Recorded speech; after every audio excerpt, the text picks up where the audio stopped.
What's going on, everybody, and welcome to the Other Side of the Firewall podcast, where it's about the latest and greatest in cybersecurity news, as well as we highlight those movers and shakers and glass ceiling breakers, those people of color who made it to the other side of the proverbial firewall. My name is Ryan Williams, and as always, I'm joined by Shannon Tynes. What's up? What's up? What's going on?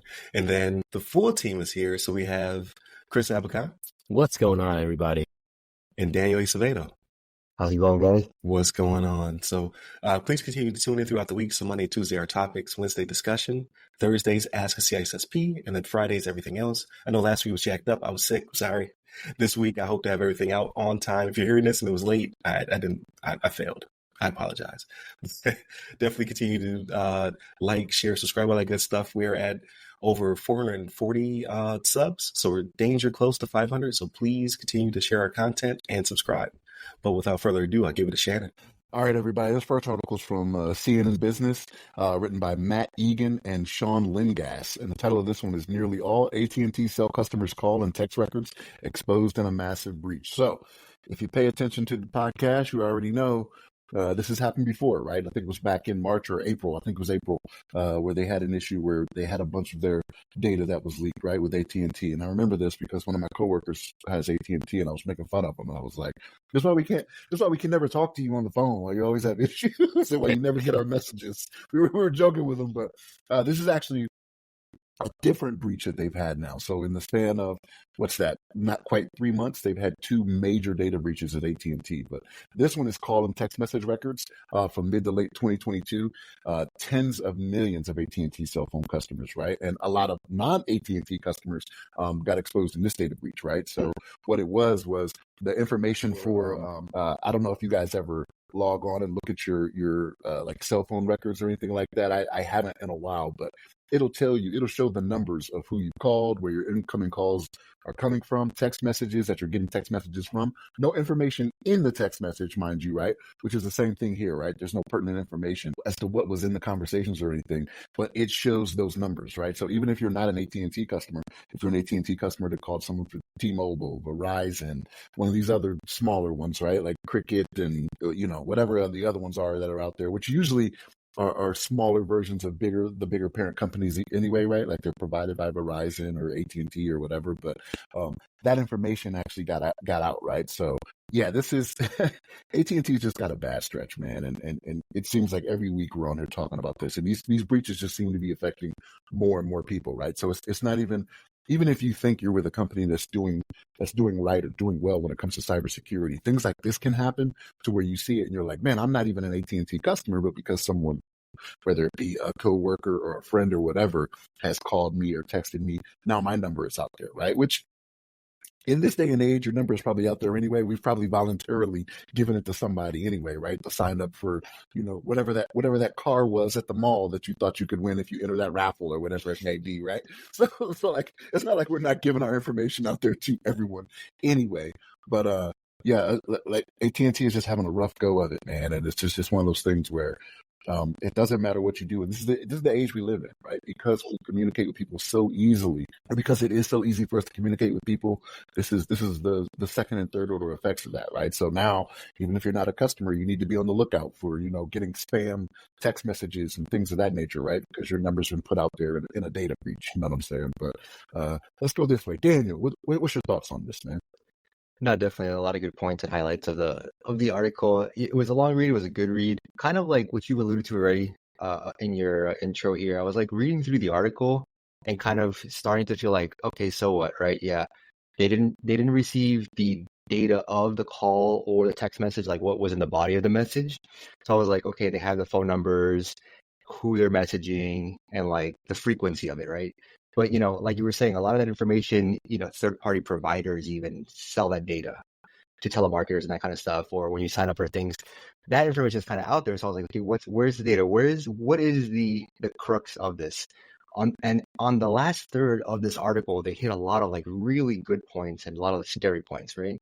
So, they talk about this being the first time a cyber incident with the Department of Justice has asked a company to delay the SEC filing for national and public security concerns. So that was really alarming to me right there. I never realized up until this point that the DOJ had gone into the crux of saying, hey, hold on a second, we're seeing things here, which alludes to the second part where they talked to a previous Israeli cyber spy, said that the threat actors can correlate the cell ID data with other information to pinpoint someone's location, right? Now, this started giving me a better scope of what the real problem is here, right? A lot of the intelligence community and cyber community, a lot of the focus has been around, Starlink, the new department for Space Force and those kind of things, because the ability for these satellites to pinpoint people, data, and infrastructure and have a better visibility of what those things are is high intelligence fields, right? There's got to be more here that they're not talking about, but the cell phone IDs correlated with something of the frequency of how many times one person's communicating with another and doing a mapping. That's one thing that's probably like a high potential target here that they're probably not giving us the full scope of what's going on. And the other one also, they talk about, being able to geolocate and then be able to target more efficiently for spamming and phishing attempts and engineering attacks to people as well. That is also something that's very alarming as well, because, depending on where you go, where you're located, where your gas stations, grocery stores, those kind of things, now they can kind of social engineer something very targeted to you, especially if they can pinpoint even like the street address of where you live and those kind of things. So the real meat and potatoes for me in this article was in the last third of the article, where they said a lot without really not saying much. Just with those few paragraphs really speaks volumes of what this article is really about. But those are my thoughts, Chris. What do you think?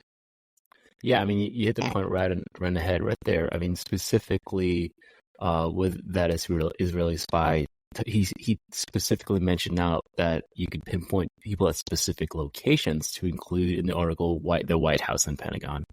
So again, this is cell phone data. I mean, me personally, I would imagine if anybody's communicating, they would go through more secure means than just cell phone data, right? If you're at the Pentagon specifically with the number of enclaves and various different color phones, if you know right? Different phones, right? That they've got at the Pentagon, but them being able to map, hey, there's a communication line between, it might be based on, I'm not sure if there's any data that goes outside the country, right? Is there cell phone calls, text, or what to that effect, to other nations? So then there's that to consider as well, right? What's the frequency of communications to, our mission partners, or, maybe not our partners, if you get my drift, right? But I won't go into that. But again, having that obfuscated, having that have that information available, I mean, it's absolutely dangerous from that standpoint. But again, in the latter end, actually the last few paragraphs of the article, this incident was actually downloaded from its workspace on a platform called Snowflake. So that's the third-party platform that was really hit with this breach. But this is also not the first time this has happened to Snowflake. And it says the Ticketmaster and Santander Bank were also disclosed massive data breaches linked to Snowflake. So Snowflake, my understanding, is a data AI-driven data platform, right? So they ingest information in which they can an organization using their platform can get meaningful data analysis from whatever metrics that they decide, right? This being a third-party breach, that makes me think this definitely has something to do with user error. There may be some type of social engineering element to this, maybe certain passwords, multi-factor authentication to that platform, right? Or however that data traverses. So maybe there is an aspect of Snowflake where you can download data, and maybe that specific data wasn't encrypted when it was sent to another employee, or just sent through by email or unencrypted text or something to that effect, right? I can only speculate.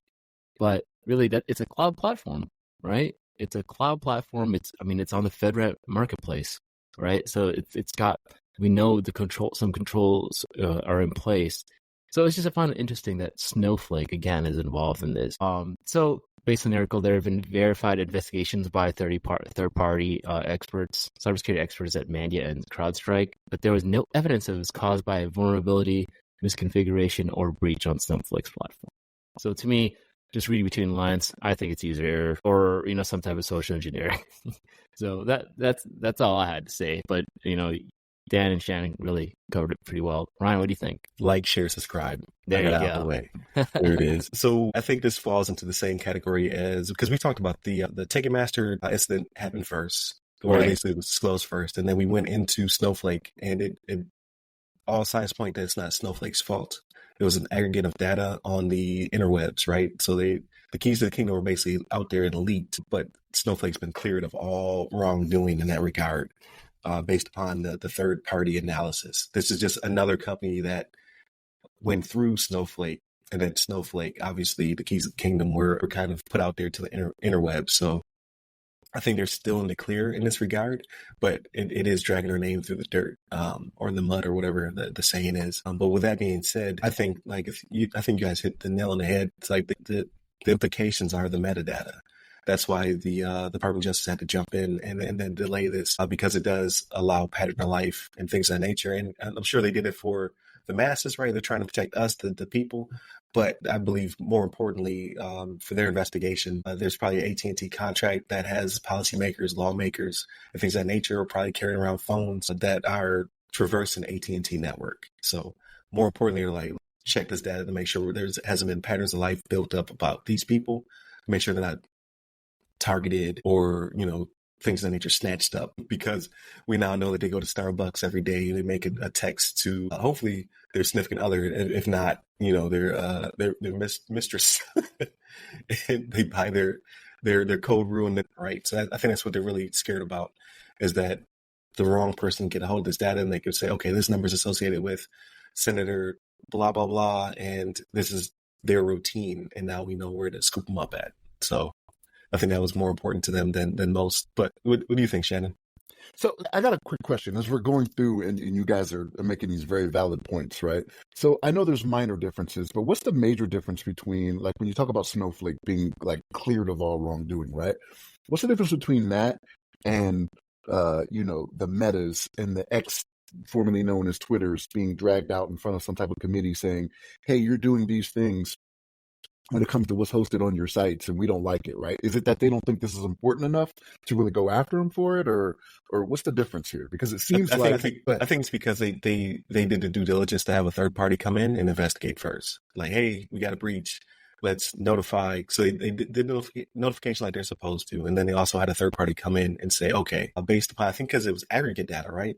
There was a bunch of commonly used usernames and passwords, things of that nature that were put out there that allowed people to basically have the keys to the kingdom to a lot of these different companies' back ends, basically. Well, not from a perspective of them being actively responsible, but from them just hosting the information, right? I think it's different organization. Like, so with the Metas and the X's of the world, it's more social facing and forward facing for general populace social media strictly, right? Snowflake is more of a platform as a service entity, right? So they're, like Chris alluded to, data analytics, or also large data storages and capacities, right? It integrates also with AWS and probably Azure and those kind of things. So it's provide the same kind of service in the public limelight.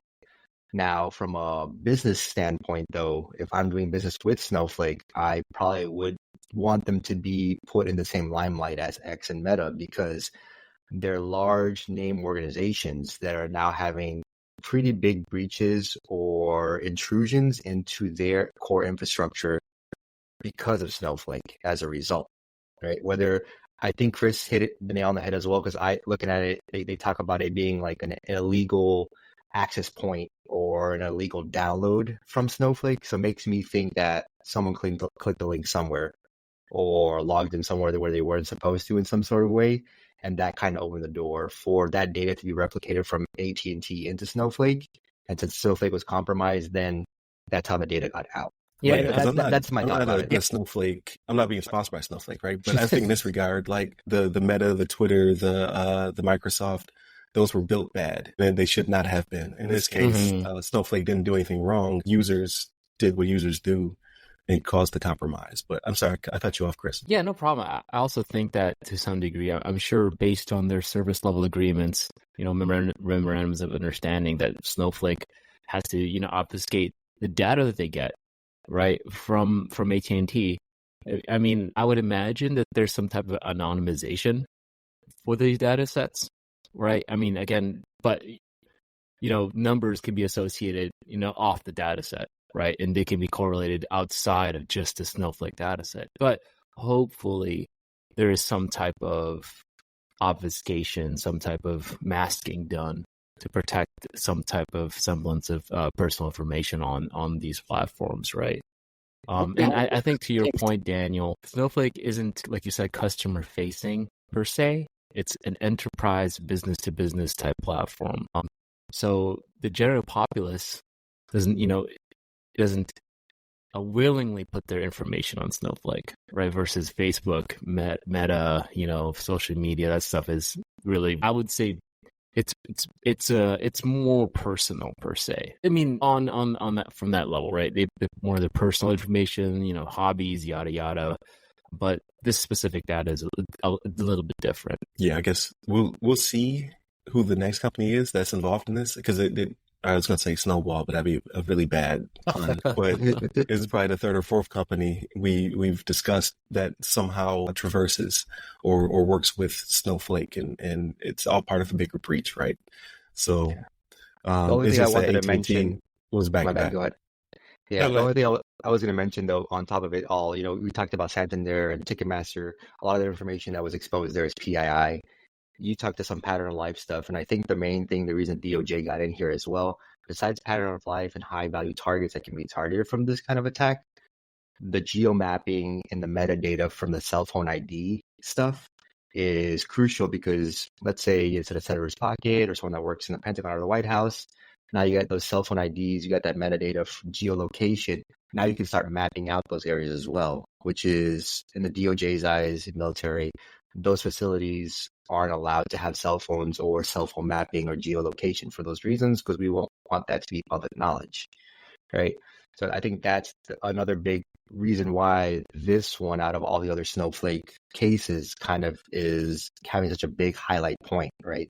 You got to read through the article, because at first glance it just kind of looks like, okay, so people's texts and calls got loose, their mistresses and their baby mamas, the laundry's out in the open. But actually this metadata is the real jewels of the kingdom here. So, yeah, that's all I got. Or for blackmail purposes, right? You find out Hunter Biden's got more kids that he's not acknowledging, you know what I mean? And stuff like that. Right. So I guess we'll see if this continues to grow. I don't think it will. Honestly, I think the bigger thing, this is the B story, right? The A story is the Snowflake, that it continues to bubble over. Like, how many corporations were using it? Probably a ton. So we'll see what the next one is in this domino. But yeah, I haven't been an AT&T customer for a decade, I want to say. So finally, one of these missed me. So it's about time. But continue to tune in. Yeah, that's true. I did. Yeah. Because I think they said that it went back like 10 years or something like that. Something crazy. Yeah. I don't know. I'm a T-Mobile customer. T-Mobile will never sponsor us because I'm always taking a dig at them. Because I know T-Mobile's happy right now. Like, it wasn't us this time. So wait a month or two and it'll be them again. Continue to hit up all the websites to go by our name. The Other Side of the Firewall, The Other Side of the FW, or Ask is CISSP. Hit me up personally. I'm at RY Security Guy. That's RY Security Guy. You can find me on pretty much every social media platform. And then you could find Chris and Daniel by their names on LinkedIn. So definitely hit them up as well. We have a newsletter. Please subscribe. We have we're over 1,400 subscribers now. So definitely check that one out as well. Stay safe. Stay secure.